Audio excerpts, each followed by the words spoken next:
Just as we speak, polling for the crucial presidential elections in Sri Lanka is set to open officially with 15.9 million registered voters. This is being touted as a watershed moment in the history of one of Asia's oldest democracies.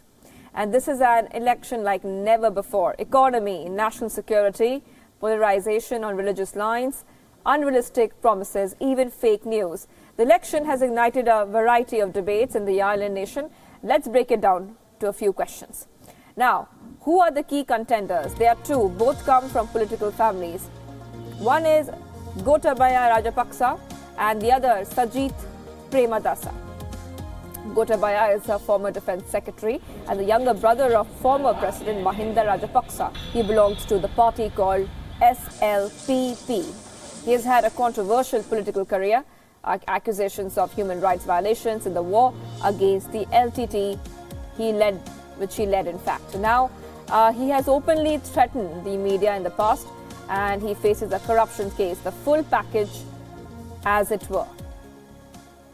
His adversary, another political royalty, Sajith Premadasa, is the only son of former President Rana Singhe Premadasa.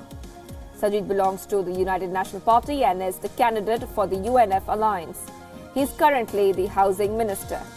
Now let me give you some numbers now. Sri Lanka has 16 million voters. This election has 35 candidates. The candidate who gets more than 50% of the votes will become the president. And what happens if none get 50%? Well, the voters can choose their top three candidates in the order of preference. If there is no clear mandate, the candidate who secures the most preference votes becomes the president. This never happened in the past. Sri Lankans give a clear mandate. Now let's talk about the key issues. Gotabaya is pitching national security as the big one. He has promised a complete overhaul of security to prevent attacks like the Easter bombings. Premadasa, on the other hand, is running on welfare promises like free housing, increased spending on education and healthcare and gender equality. Gotabaya's support base is conservative, Sinhalese Buddhists. Premadasa is backed by liberal Buddhists and the minority Tamil and Muslim voters. And remember that Sinhalese Buddhists account for 70% of Sri Lanka's population. They will decide these elections. So Gotabaya has a clear edge, obviously.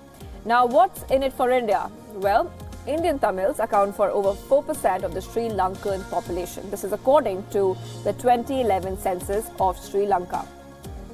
The overall Indian diaspora population is roughly around 5%, and that is a significant population. Now, in an election where majority votes will be split, the minority votes could well be the decider. So who suits India? Interestingly, the question, if I say so myself. Now, the Tamil voters in northern Sri Lanka, be it in the Jaffna or Kilinochchi, will certainly want Sajith Premadasa. They view Gotabaya as the person who instigated violence on civilians at the end of the civil war. Tamil community did not get the political solution promised to them after the end of the LTT. But what suits the Tamil voters in Sri Lanka may not always suit the Indian government. These terror attacks expose the fault lines in Sri Lanka's security. Obviously, Gotabaya would be a good fit. He can bolster security. That has been his calling card. But the party headed by his brother Mahinda Rajapaksa was a party that allowed China's naval entry into the Sri Lanka. In fact, the party behind the port deal there, the port in fact is also called Magampura Mahinda Rajapaksa port. It was Rajapaksa who allowed Chinese influence on Sri Lankan soil. So that's what Gotabaya brings to the table. Better security on one hand, China's naval domination on the other hand. As for Sajith Premadasa, he gets support from all communities. His party chief and Prime Minister Ranil Wickremesinghe is more friendly with India and the Western world. Premadasa is expected to balance ties with India and China and the West, but does not have a great track record on security. India has always had strong relations with Sri Lanka, and that has improved in the recent years. Tourism from India is extremely important for Sri Lanka, and the two countries also share strong trade ties. Irrespective of the election results, that will continue. So who's ahead? What are the opinion polls saying? There are no opinion polls.